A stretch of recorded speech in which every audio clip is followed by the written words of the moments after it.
The white and the green are going to come out at exactly the same time. 2.5 miles left of racing to go. Tanner Watkins picks up the pace then. One more lap to go. The 2020 iRacing Indianapolis 500 down in towards turn number 1. They come for the first time and in towards turn number 2. But a final time in this motor race. Has Brandon Trano got the draft? Oh my word, he has. He goes down to the inside, in towards turn number 3. Trano to the race lead, and Tanner Watkins trying to go alongside him in towards turn 3, but it's not going to happen. Brandon Trano is 2 corners away from making iRacing Indy 500 history, but it's going to be another photo finish once again here. Look at the weaving, look at the dancing going on. Oh my word, Watkins spun around. Trano is going to become the first ever 2-time winner of the iRacing Indianapolis 500. Brandon Trano won in 2019. Brandon Trano with a pass the last lap down in towards turn number 3 gets his 2nd victory in a row, and he has now got himself into iRacing Sim Racing immortality.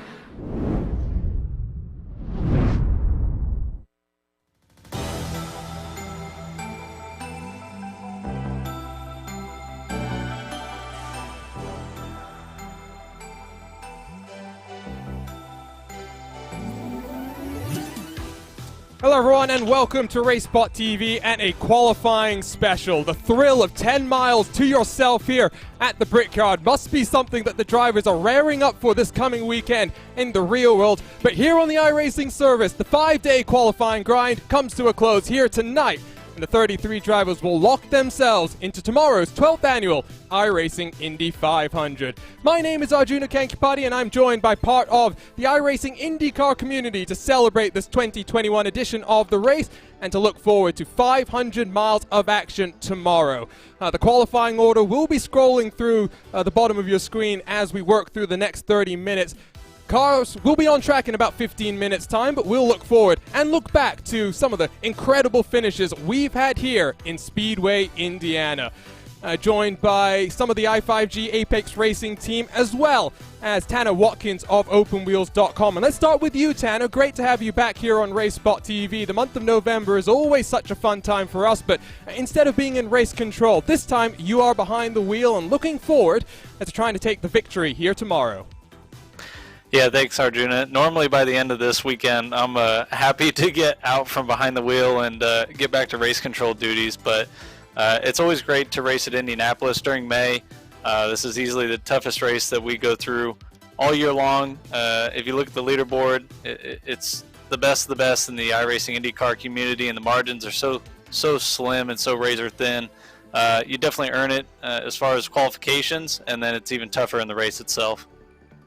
And so, I mean, it's a grind. It starts on Monday, the switchover of the week. We saw a lot of people missing out on the action from Hotlanta in the iRacing IndyCar Open Championship. This is the 12th edition of the race. It started all the way back in 2010, part of the inaugural iRacing World Tour. Just a couple of hours ago when we were prepping these graphics, it was just over 1.5 tenths separating the top 100 in the field, but the margin's even closer when it comes down to the bubble.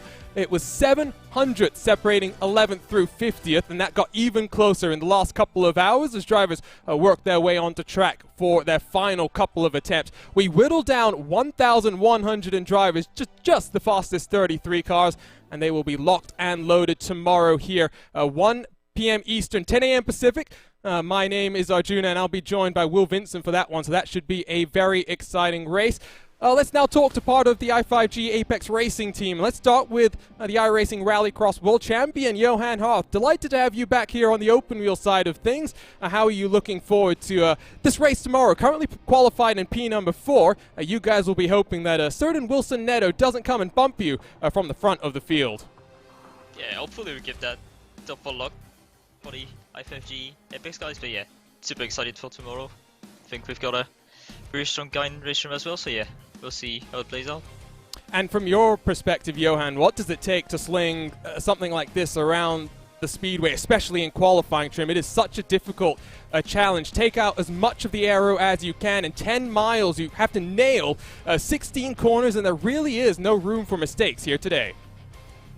Well, yeah, obviously I got a pretty strong run in earlier today, but I'm so relatively new to Indy. So yeah, every time I go out on track, I'll learn something new, and yeah, pretty excited. And well, we're not joined by Brandon Traynor, who is the only multi-time winner of this race. You can see, by the way, on the left-hand side of your screen for now, the provisional top 40 starters. And while the bump line isn't indicated at 33rd, a couple of drivers already indicating they'll be missing the action here tomorrow, so they might be looking at a bumping position of 35. It is Traynor that looks to make history here with 3 back-to-back victories in a row, but we'll bring in one other driver that's represented Team RLL in the last couple of months. Zach Campbell competed in the Porsche Tagore Esports Super Cup, and Zach, you and I were talking about the challenge of qualifying here just a couple of weeks ago. What's this week been like from your perspective, and how much are you looking forward to getting behind the wheel once more here tomorrow? It's been a pretty down week, honestly. We didn't really have that much time to find at the start of the week. We kind of knew where we were at, and we were really happy with where everything's been. So we haven't gone through a lot of changes. We've been through a few motions kind of early in the week, but by the time we got to Wednesday, I mean, it was fine, and we didn't really have to worry. And so I got the luxury of just kind of doing less sessions than normal, which was nice. I've only done, I think, 32 or 34 out of the 96 so far. And so it's been a pretty relaxed, chill Q week. We've gotten a few test races in. Yeah, it's been more chill than it normally is, because normally it's our most stressful week of the year. But this time it's just been so almost kind of relaxing in a way. I'm not going to lie, as a member of Powerslide Motorsports, it's felt kind of similar as well. Much more relaxed than 12 months ago, where maybe the new tire models maybe just mix things up that little bit more. Michele Costantini joins us as well, pole sitter in the month of November, and does it once more here. Provisional pole with a 39.486 as average 4-lap lap time. And Michele, let's talk to you. A heartbreak in November with your race ending in pit road, or your chances of victory, I should say, ending in pit road. Starting from the front here today, blistering track temperatures in excess of 130 degrees Fahrenheit. How important is track position going to be here tomorrow? It's going to be very important. That's why we put a lot of effort into this qualifying week. Yeah, for now we have the top 4 positions, and let's hope we can keep them at the end of this session as well, because yeah, track position will be extremely important tomorrow. And of course, so much setup work goes into this. Lots of controversy earlier in the week when the iRacing team released their own custom setups for the community to be able to use. We'll see if any of those drivers can wrangle their way into this top split here tomorrow. Take a look at the previous winners and pole sitters in the last 11 years of this competition. All the way back in 2010, it was John Gorlinski who competes in the eNASCAR Coca-Cola Series with the fastest overall lap time. A number of drivers have done multiple pole positions, the likes of Young O, Brandon Traynor, as well as Mitch McCracken. Of course, only Traynor has done it in the race itself. He'll look to do it for the 3rd time in a row, but lots of his teammates in the booth here will be trying to break that as well. Brody Kostecki, when I posted this graphic in the RaceSpot Discord just a couple of hours ago, one of our commentators perked up there. Yes, that is Brody Kostecki that does race in the V8 Supercars. We've also seen Scott McLaughlin in action 12 months ago. He'll be making his first laps in qualifying in just less than 24 hours time. I'm sure he's very excited about the challenge on offer there. A couple of other drivers that we haven't yet talked to here. Let's bring in AJ Burden. It's great to have you here, AJ, and you must be excited about getting back behind the wheel at the Brickyard as well. Your entire team is looking so strong, and well, almost all of your guys sitting up there in the top 20.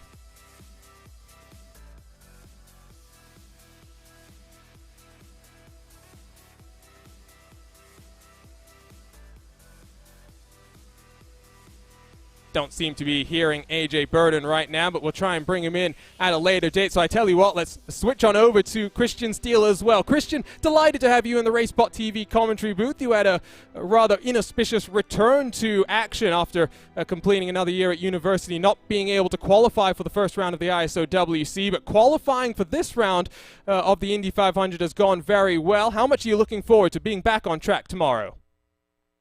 Oh, I'm very excited. I think we have a really good car, and I think that there's going to be a lot of exciting racing tomorrow, a lot of strategy at play, I think, more so than the years before. It's going to be a really interesting race, and it'll definitely be entertaining. And so we've still got 5 minutes before the track will open for qualifying. One final 4-lap attempt before we'll get our final 33 drivers locked in. Got some new faces as well in this provisional top 40, the likes of Alexis Newsom, who's been a revelation in the Lionheart Speedway Series. 2 victories there, the only driver to be able to have done that so far. She's now part of the Triple Crown Alliance with Indy Alliance. I think I got that wrong. 3 Crowns Racing with Indy Alliance. There we go. They've got a number of other drivers. Jesper Orman, 27th. We saw him very strong in the month of November in the 2020 Open Wheels 500. You've also got a lot of total downforce racing drivers right on the bubble. Jacob Oster has signed up with those guys, lining up alongside teammate Riley Thompson with James Walker right on the bubble. He'll be hoping to maybe get a little bit faster here today. The margins are so close here. And Tanner, let's ask you about that, because in the month of November, it's very different. 3 attempts. When you go out there, you lose the previous lap times that you've set. There's a lot more pressure riding on each of the qualifying runs. Yeah, and that's one thing that we like to bring to that particular event. We feel it's a little bit unique compared to the iRacing Indy 500, where at times, I know Zach mentioned just a little while ago, I mean, there's been nearly 90 sessions to this point throughout the week, and if you have time, it really benefits you if you can run as many of them as you can to try to move up this grid and get that valued track position. At the Open Wheels 500, you have a lot more penalty and a lot more risk associated with making multiple attempts. Because, for example, let's say you don't have a great run on your first time out, and then you wreck your second time out. You have no time tied to your name at that point, and you're on your 3rd and final attempt, which makes for some very nail-biting and harrowing moments for those trying to make the field. So we're very proud of that and the natural drama that plays out at the Open Wheels 500 for that fact exactly. Recently announced as well, the 3rd annual Open Wheels 500 returns for the month of November again. You can catch it live and exclusive on RaceSpotTV as always. It's becoming a bit of a party here in our RaceSpot TeamSpeak. We've got the Canadian Andrew Kinsella jumping in as well. Andrew, my teammate at Powerslide Motorsports. Delighted to have you in the booth, Andrew. For Powerslide, I was just mentioning this to the rest of the guys here just a couple of minutes ago. It's been a relatively quiet week compared to 12 months ago. I remember the mad scramble that was the 2020 Indy 500. How are you guys feeling about the race now tomorrow? Because for your drivers, qualifying is done. It's full focus on the 200 laps that will lie in store for you guys on Saturday. Yeah, feeling really good about it. I think that we've really prepared well for the race, and I think that obviously I5G had something a little bit extra in qualifying compared to us, although Wilson is really giving them a run for their money, which is awesome to see. But I think in the race, that's where some of our work will really come into play, and I think we've got a really good shot at it, despite being qualified a little bit further down for some of us. I think that the race is a long race, and it'll ultimately favor the setup approach that we've started off on way back even before the Indy Elite 500. And another question for you, Andrew. I mean, last year we had Hugo Olsen join up with Powerslide Motorsports. He won in November in a very dramatic fashion. It almost was Adam Blocker as well, so it could have gone either way for the Powerslide Motorsports duo. But now you've got Wilson as well, qualified in second at the both of the Open Wheels 500s, both in 2019 and 2020. He is a rock star when it comes to qualifying. What's he added to the team, especially with Adam Blocker being trackside at the Brickyard? Oh, Wilson's just been a huge addition to Powerside. Both he and Hugo really, but Wilson especially this month, with Adam having to take a step back and focus on his duties with Ilmore. Having Wilson there, he's been running lap after lap, and you can tell he can nail laps that very few people on this service could nail at Indy. He's doing a great job, and we're so happy to have him on our team, and so happy to have him start up front in the race tomorrow. I think AJ Burden finally has his microphone activated as well. AJ, let's talk a bit about qualifying. And it's not just about the team setup development. Often, the driver has to figure out what will work for them in particular, especially when it comes down to the in-car tools. Talk to us about what it means for you to go out there and experiment and find the fastest way to get 4 laps under your belt. Yes, especially for a team like Cars, where there's varying degrees of speeds. Obviously, people like Trainer and McKelly are so much quicker than me, for example. So I'm obviously going to go out there and I've got to try some different things to try and catch back up. Maybe that's going further down on the weight track to keep the car tight, or if it's maybe even making an aero adjustment to get a bit more speed out of it. I know today some of us have tried actually going down on the rear wing just to get a tiny bit more speed out of it and hopefully make up a few more positions. Looks like the session is up for the final qualifying attempts here in the 2021 iRacing Indy 500. So we'll make our way down then into that qualifying session. Before we go, one final question, and I'll direct it then to Matt Pavelski, who is joining us as well. Matt, you're a very busy man. What's it like to be here in the month of May trying to find the time to go faster and faster over these 5 days? It's hectic. There's really no other word for it. I think, as Andrew said, I mean, a lot of us have to balance real world responsibilities with this. And it's such a big, the iRacing 500 is such a big part of our time on iRacing, which itself takes up so much of our time. It's stressful. It's also fun. It's just kind of like the whole feeling of May is just trying to see how much time you can scrounge in between like meetings and Zoom calls to just kind of, use an afternoon and evening to still start launching Q runs. So it's fun. It's a little stressful.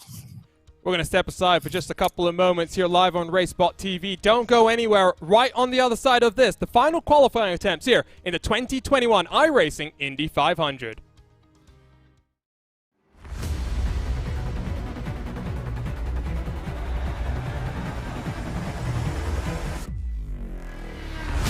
Let's get green flag racing underway here. He's catching Valtteri Lander around the outside though. He avoid the wall. No, he doesn't. Oh, we've got Carnage again. Carnage again. Oh, no front wing on the part of it. Oh, focus back on the blocker as there's contact.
Welcome back to RaceSpotTV and live coverage of the 2021 iRacing Indy 500. The month of May is well and truly underway, and the final qualifying attempts are coming onto our leaderboard. My name is Arjuna Kankipati, and I'm joined by part of the iRacing IndyCar community for the final moments here.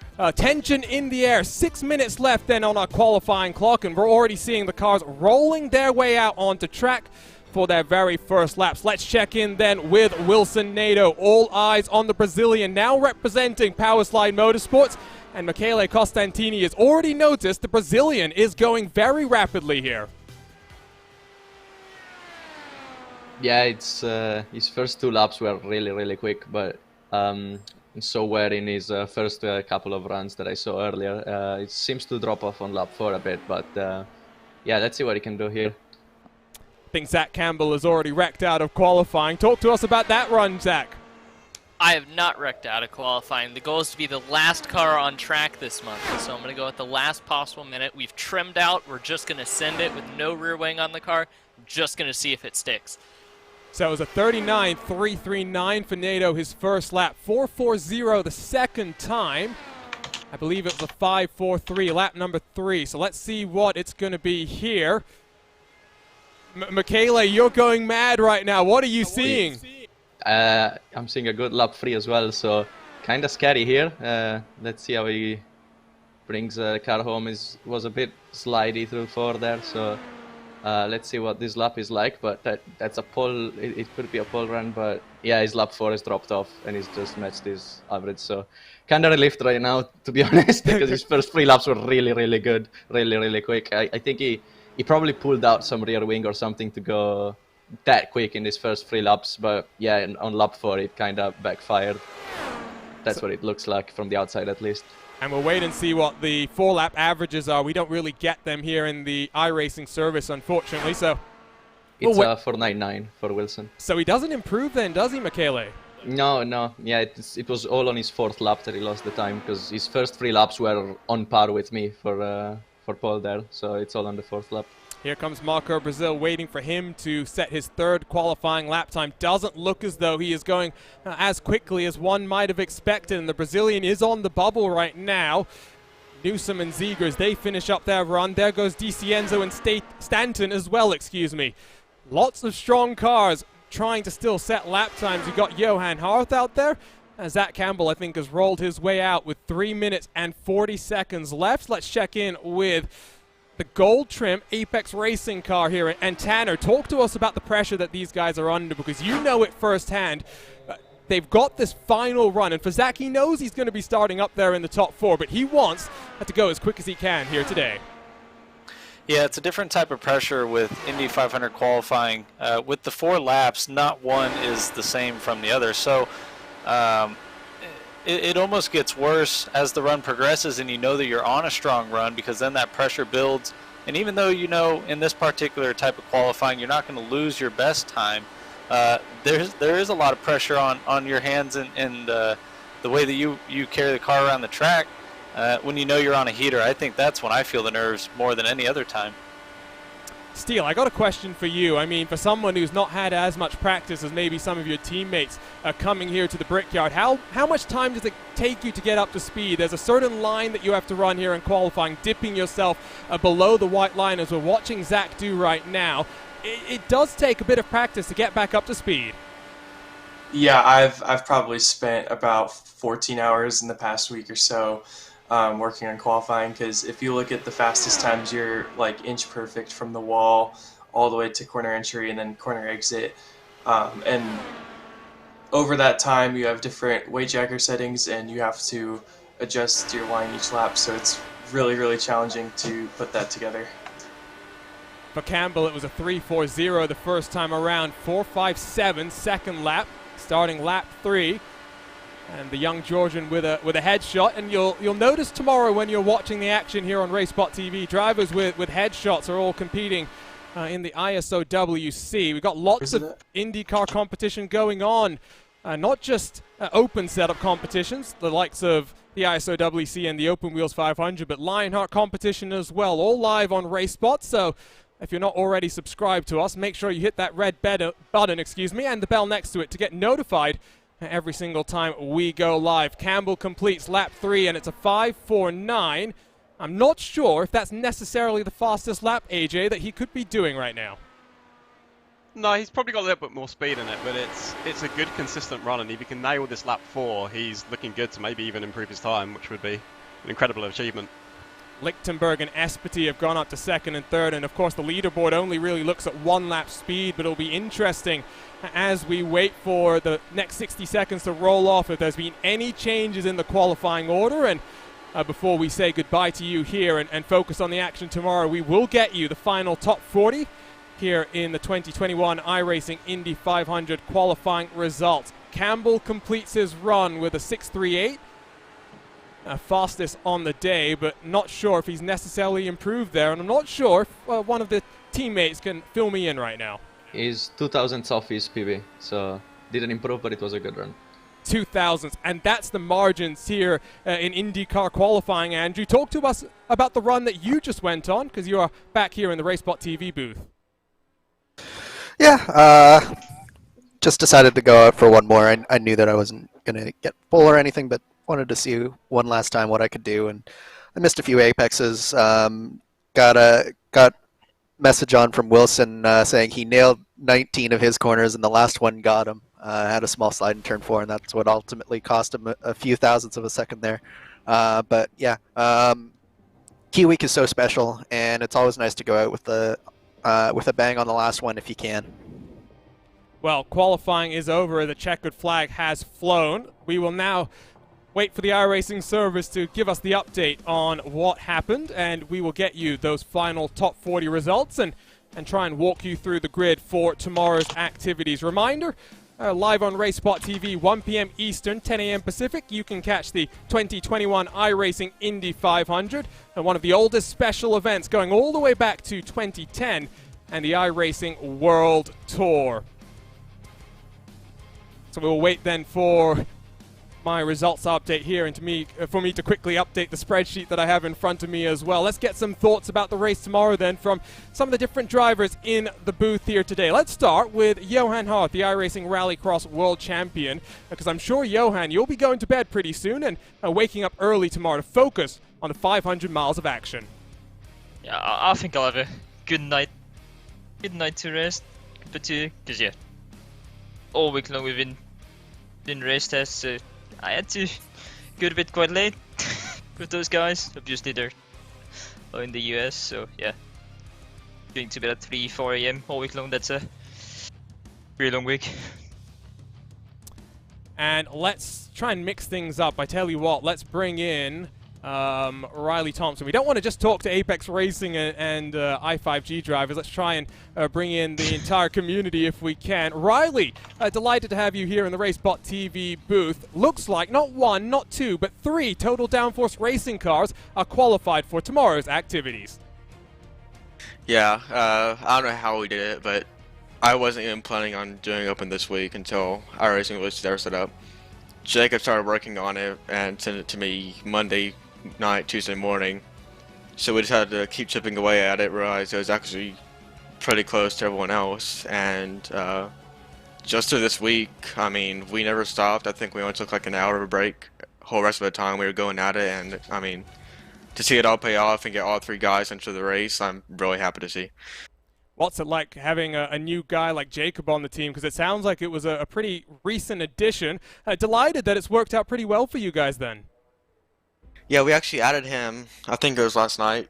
I mean, he's the one that put the most of the work in, and he's the one that got that actual push for us to keep doing it. And especially seeing him, and he deserves it to be in this top 33. So that was Riley Thompson of Total Downforce Racing. We will make our way through so many people standing by in the booth. And I tell you what, for some of the guys who've already talked to us here, especially from the Apex Racing i5G Alliance, I'm sorry I might not get the time to wrap up with you here today, but looking forward to seeing you guys in action. Let's bring in Jesper Orman of 3 Crowns Racing with the Indy Alliance. Jesper, great to see you guys continuing your momentum from the month of November. Things looking quite promising for you here in the month of May as well. Not 1, I think it's 3 different cars are qualified for tomorrow's action. Yeah, thanks, Arjuna. I'm really happy for myself and for my teammate Alexis. A bit bummed for my my teammates. I knew some of them wanted to make the race, but it's really tough, you know. I had a lucky run there, and it got me in. And yeah, I've been waiting 2 years for this, and finally I'm in.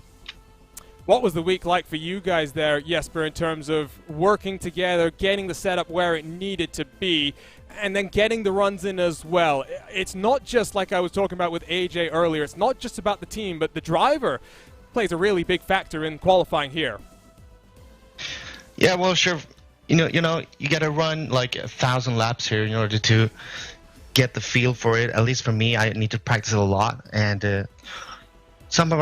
we have a couple of new people on our team, like Alexis. She's been I think quite new to Indy. She's adapted really quickly, and she's starting P30 just behind me. So yeah, maybe we can do something from the last row. Who knows? But it's been a great week. We've been working hard on the setup. We have a maybe kind of different concept to the other teams, because we have a very fast last lap, but our first lap is quite slow. So maybe we had a different approach. I don't know. So that was Jesper Orman, part of the Three Crowns Racing with Indy Alliance program. They'll have a couple of cars on the grid. Moving over then to Powerslide Motorsports and my teammate Andrew Kinsella. Andrew, reflect on the week that you've just had and think about then the fact that after the grind that's qualifying, you guys still have not just one 500-mile race, because I have a feeling you guys will be doing a couple over the course of this weekend. Yeah, I think we'll have representatives in the top split of, I think, every 500 race out of all four of them. Qualifying, it's one of these weird things. Every year you do it, you tell yourself you're never going to do it again, and then by the time the next year comes around, you're looking forward to it, and then you get into it and you realize how much of a nerve-wracking experience it can be, especially if you don't quite have top 10 speed like myself. There was a few nervous moments, especially early in the week, where it just wasn't coming quite together for me. I couldn't put together a run, and you start thinking in the back of your mind, what if I miss the show? What if I miss the show? And then you find a little speed here and there, and it's this wonderful grind that really, like, it brings a team together, and everyone sort of helps out, and everybody contributes to making the setup what it is. And by the end of the week of qualifying, you're just so ready and focused to go in on the race and have some fun with all the work you put in, and you're ready to sort of go through a wall for your teammates, and that's what we're feeling on Powerslide for sure. Thanks for joining us, Andrew. Looking forward to seeing you in action. You'll be rolling off, I believe, in 23rd position. Do think we have the qualifying results done and up on your screen on the left side right now. There is the top 40. Question remains, how many of these drivers will not be in action tomorrow?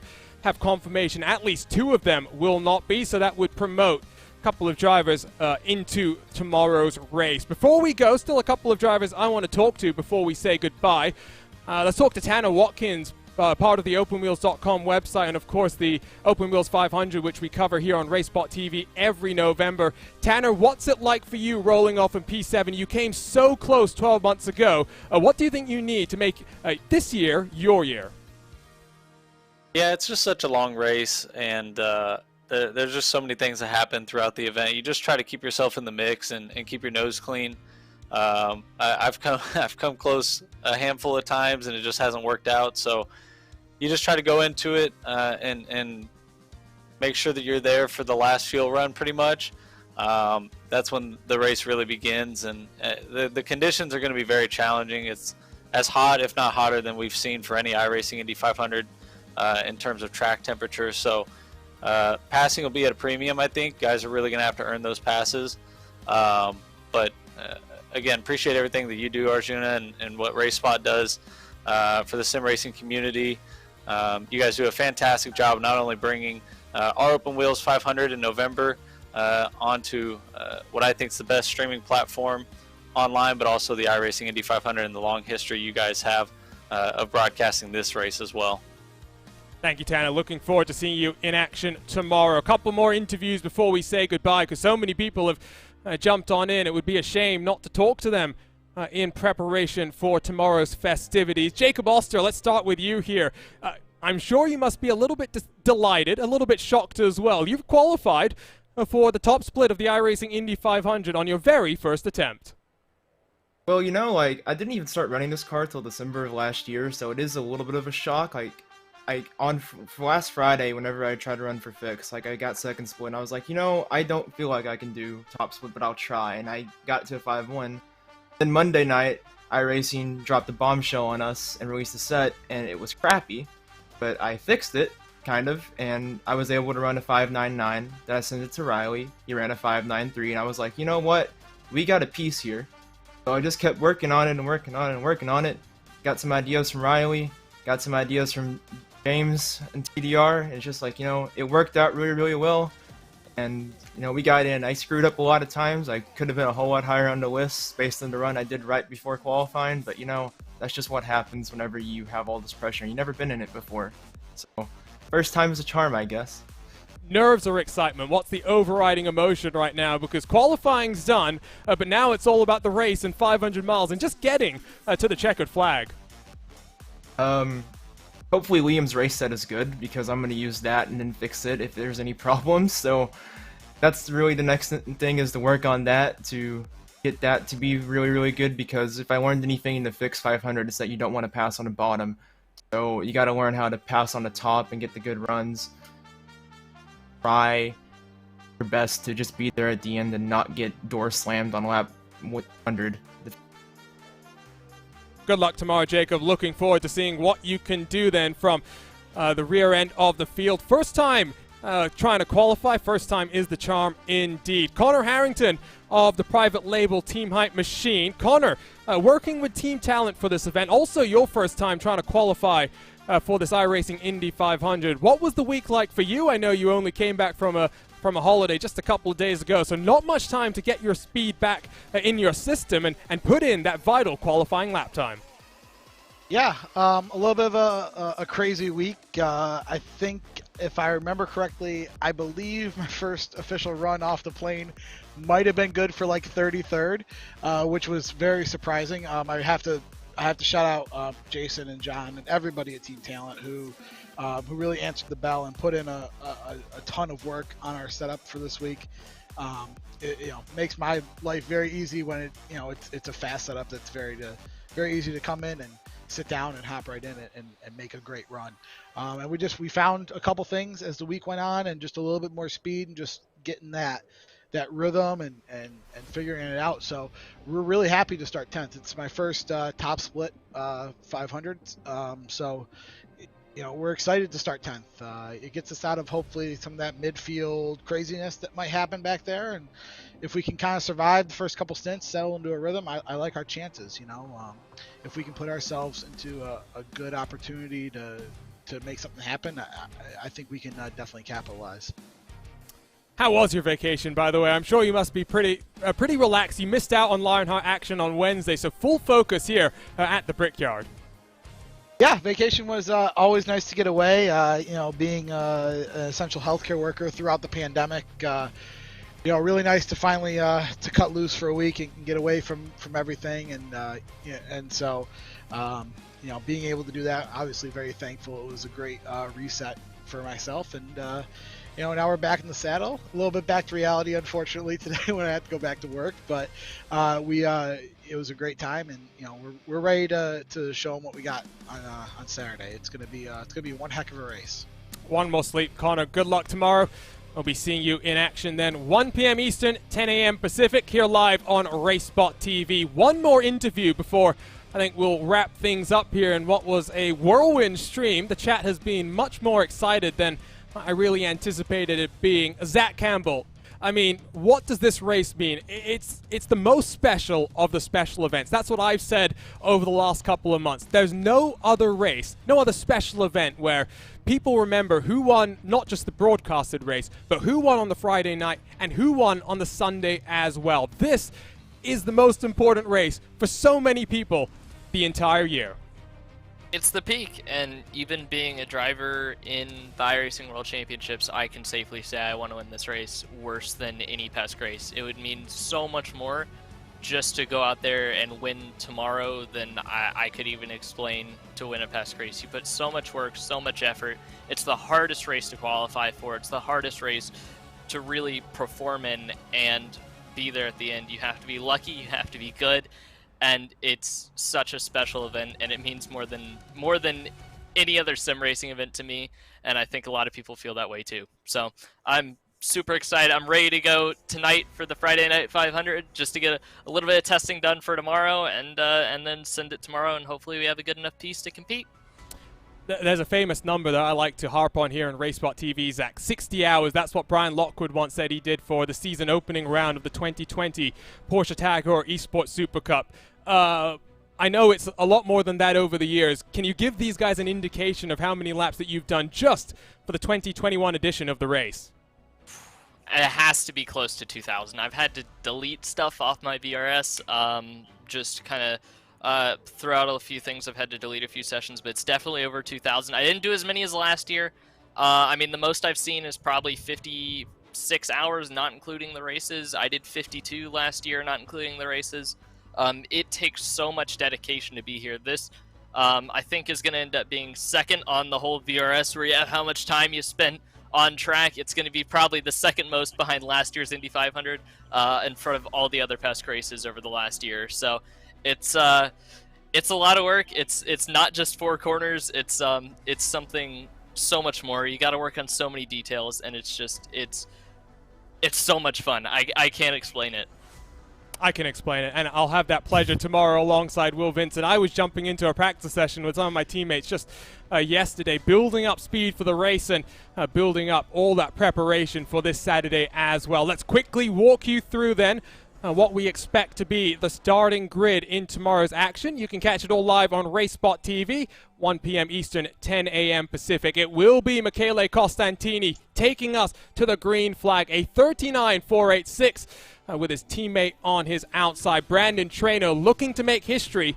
3 wins in a row here at the Brickyard. It's an Apex Racing Team 1, 2, 3, 4 with Zach Campbell and Johan Harth. World Championship experience then on row number 2. The Brazilian Wilson Nato, try as he might, unable to break the stranglehold at the top. He'll line up alongside Philip Kraus, who won just 7 days ago in the iRacing Fixed 500. Tanner Watkins, it was so close for him. He'll line up on the inside of Christopher Demerit with Jason Brophy and Connor Harrington, private label Team Hype teammates, completing the top 10. Henry Bennett alongside Christian Steele with Matt Pavelski, a previous race winner back in 2016, alongside Andrew Wood on row number 7. Adriano Pinheiro is apparently going to be missing the action, so it'll be AJ Burton alongside his teammate Brendan Lichtenberg for Team I5G, with the King of Chins alongside his teammate in alliance there at Team Talent at Austin Espetit. Andreas Eek will line up alongside his teammate Liam Quinn as well. So lots of teammates side by side with Hugo Olsen and Andrew Kinsella alongside as well. The first then Brazilian, other than Wilson Nato, lines up in 23rd with Rodrigo Franzoni for EG Racing alongside VRS Satellite Racing driver Chad Simpson. Plino Ferreira, 25th, alongside Total Downforce Racing driver Riley Thompson, with Yao Valverde alongside the Swede Jesper Orman. Alexis Newsom, Revelation and Lionheart Speedway Series. She'll line up then in 29th position in tomorrow's iRacing Indy 500 alongside the 2020 iRacing IndyCar Series champion Adam Crane. Jacob Oster in 31st alongside Daniel Ziegers. Daniel Ziegers will miss the action, so it'll be Oster's teammate James Walker that will line up then in 32nd position.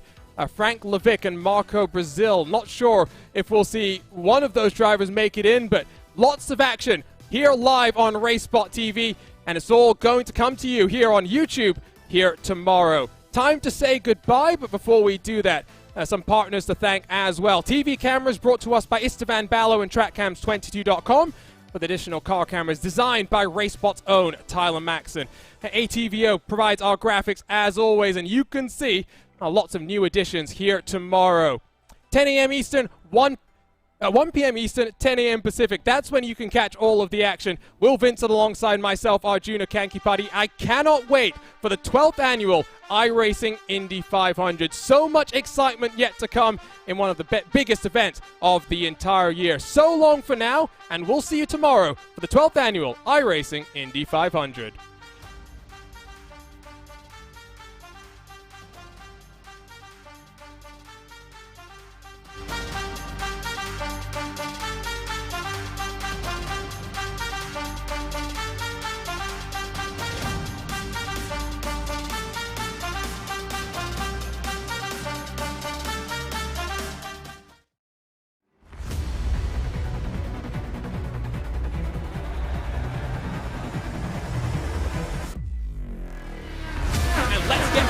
Racing underway here. He's catching Valtteri Lander around the outside though. He avoid the wall. No, he doesn't. Oh, we've got Carnage again. Carnage again. Oh, no front wing on the part of it. Oh, focus back on the blocker as there's contact.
and the green are going to come out at exactly the same time.